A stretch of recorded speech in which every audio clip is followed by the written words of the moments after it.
Hi, are you wondering where to live in Dallas, Texas? Well, we are here today to spill the tea on the lifestyle and homes in the Big D, and we are headed to McKinney, Texas today. I have pulled up the map and I want you to see what an interesting shape McKinney is. As you can see, there is not a lot of roads that give a clear boundary. We've got 121 on the south side here. That a little bit gives a boundary here. That one lines up with that, but Highway 75 cuts through McKinney. Not the center, but cuts it in like a third. And then we have University Drive, which goes all the way to Denton, also known as 380.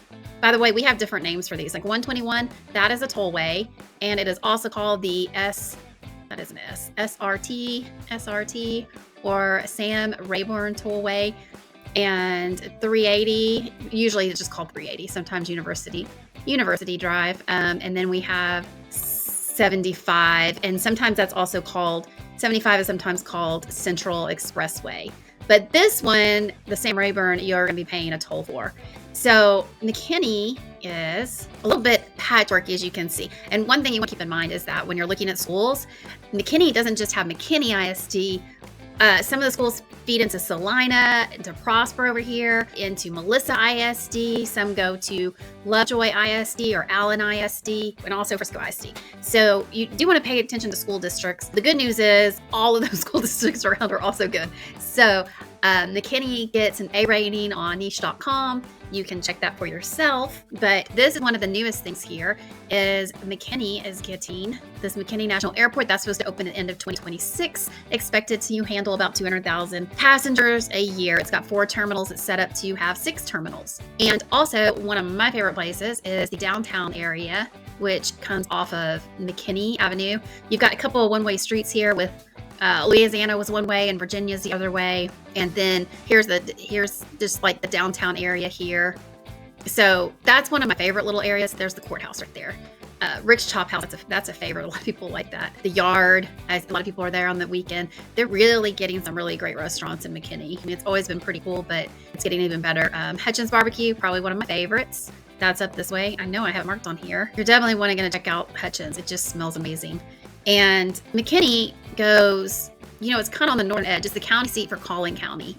And it is on the northern edge as you get up. The Sherman is up here, right there. There used to be a rail line that went from Sherman down to Plano. There are still some new areas of new construction in McKinney. Some of it is out kind of along the edge here, 380 on the route to Princeton. You may feel kind of like you're more in Princeton. That area has some new builds. There's some new builds up here, some scattered around. So there is still opportunity to get a new home in McKinney if that's what you want. Something to know is the population is currently about 225,000, and that's for 2025 when I'm making this. And then in 2000, it was about 55,000. So it's about quadrupled in 20 years. And in 2020, the average home price was about $150,000. And now in 2025, it's about $530,000. So that has also almost quadrupled in the last 5 years. Texas isn't just a place. It's a promise. Texas opens doors to opportunities. It's big land and bold living.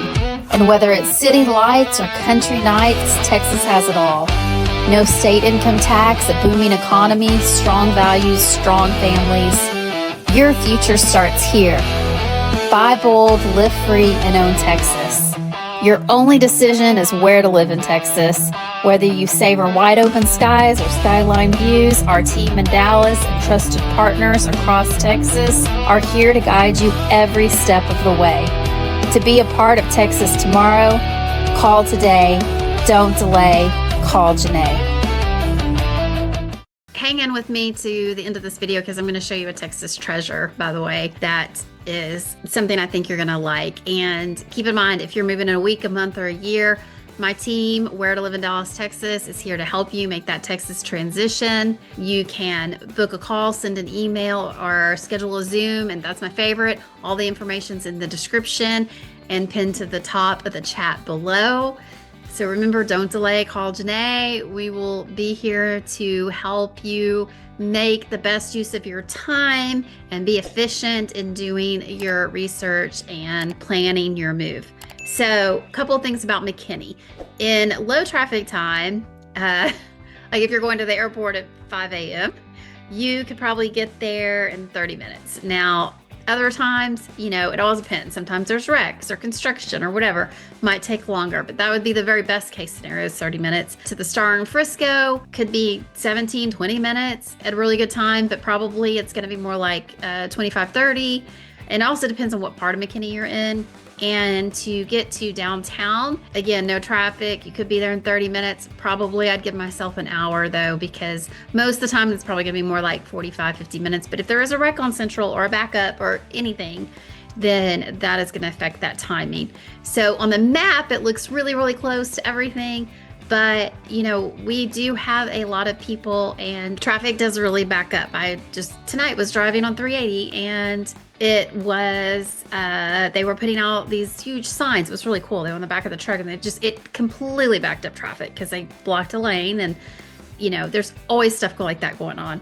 So keep that in mind. And a couple other things. I wanted to tell you those times. You know, some of the big employers that we have in McKinney are Raytheon, Texas Instrument, Encore, Traxxas, Hewlett Packard Enterprises has a big presence, UPS, United Parcel Services, Amazon has a fulfillment distribution center, there's Waste Connection, a big company, healthcare, we've got McKinney Medical Center, Amerisource Bergen Specialty Group, Baylor Scott and White, of course, Walmart and Costco, JCPenney, State Farm, all those have a big presence here.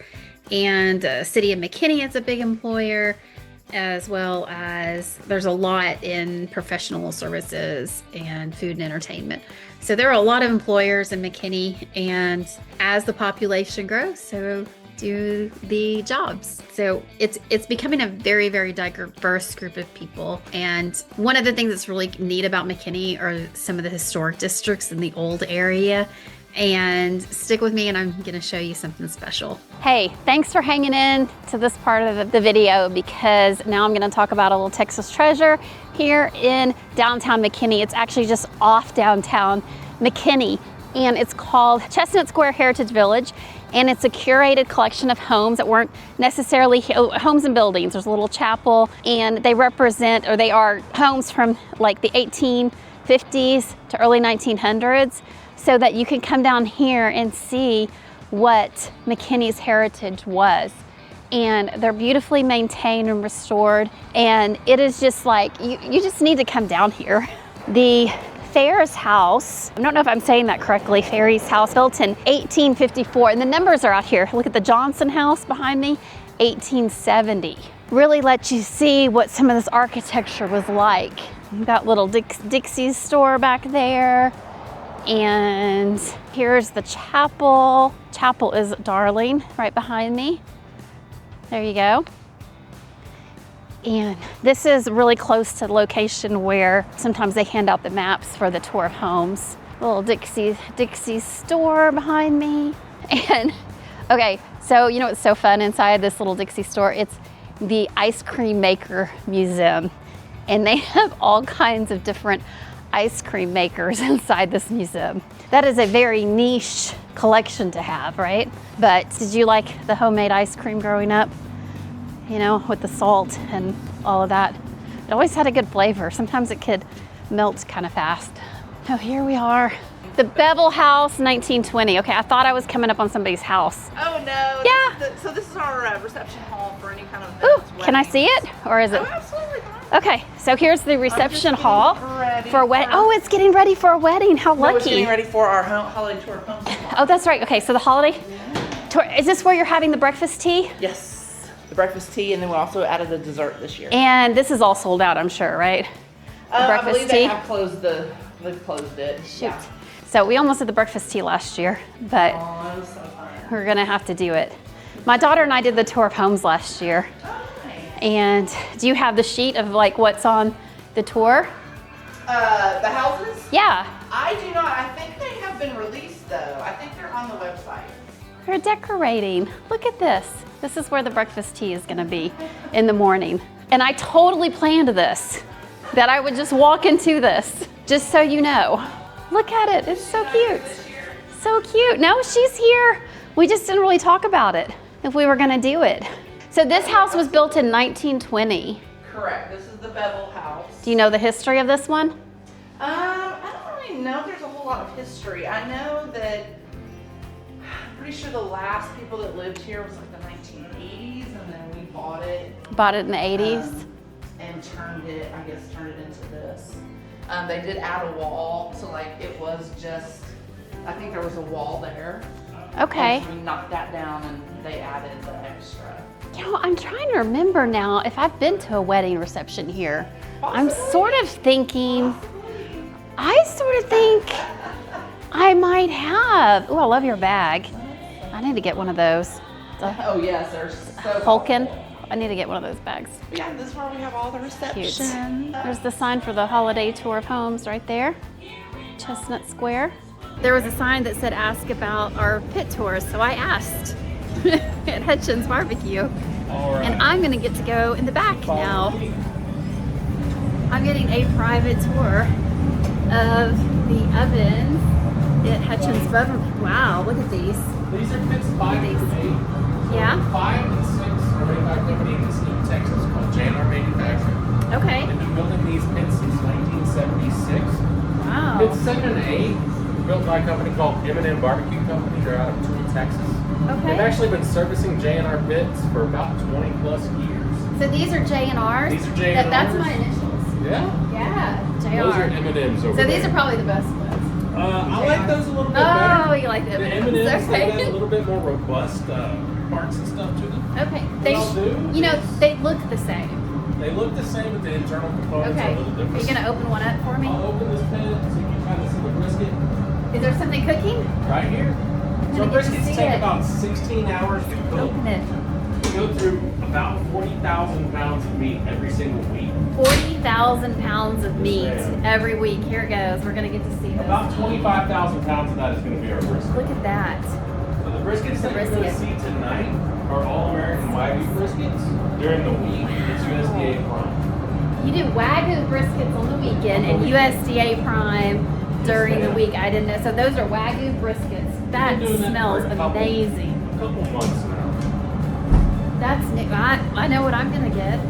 Wait, it's weekend, right? Is it It is. considered weekend? Yes, Okay. ma'am. So all the Okay. Wagyu that you're going to have today is going to be our briskets. Tomorrow, we're going to offer Wagyu tri-tip. Wagyu tri-tip? Yes, ma'am. It's like a bottom sirloin. It's like a steak. It's Wow. a very big West Coast thing. Ah, We okay. started doing it because we've had so many California transplants that come Okay, in. yeah, and that's then true. request barbecue. We already gave you brisket. And they're like, no, where we're from, tri-tip is barbecue. Tri-tip. Yes, ma'am. I'll take you back out here. Doing the tri-tip. Yeah, I'll take you back out here. I'll kind of show you where some of the other stuff happens. So now they do tri-tip because so many California transplants, not implants. So And- out here we've got a couple 1,000-gallon offset pits. We use this one predominantly for sausage. Tomorrow Sausage. and Sunday we'll be using this for our Wagyu tri-tips. That's for Whenever the Wagyu our tri-tip. Texas Twinkies come off the smoker after about 3.5 Oh, hours, those are good. we bring them out here. They get put on our Santa Maria, where we grill them nice and crispy, add some color to them. And our chicken, after it gets smoked for about 4 hours, it comes out here and gets grilled as well. Okay. This pit that you're going to see over here, this is Zeus. So This ginormous one, Zeus. that's Zeus. Okay. Whenever we had Zeus built, Zeus was the largest wood fire rotisserie in the world. Wow. All wood, no gas assist, none of that stuff. Just to give you just an idea Yeah. of how big this is. Wow. These went on Look at at 2 o'clock that. This afternoon, they're going to get rotated at 10 o'clock, so 8 hours into the cook, which is approximately halfway. Whew. How long did you say those cook? 16 hours. Tri-tips. Wow. So someone starts them and someone else finishes them Right. because you So we can't. stagger our cook throughout the day, so they started putting briskets on at 1, and they'll do it pretty much every hour to hour and a half after that until they get whatever our bars say for the next day, which probably tomorrow will be like 180 briskets or so. Okay. 180 briskets tomorrow. About. Yes, ma'am. You guys serve it up, don't you? We sure do. So these are the they kind of look like sausages. These are the So sausage these are cookers. decommissioned propane tanks. Oh, okay. These are big 1,000-gallon offsets. Propane tanks like you would see out in rural areas. I or see something that. like Now I see the shape of the propane tank now.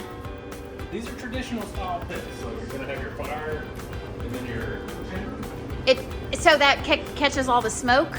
it does. There's the When it's fire. designed, I can move the fire forward exactly just to your phone. Besides,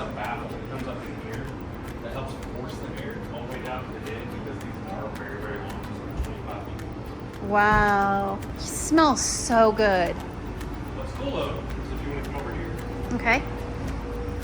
open that for me. This doorway is over. You want me to open 150 that? pounds.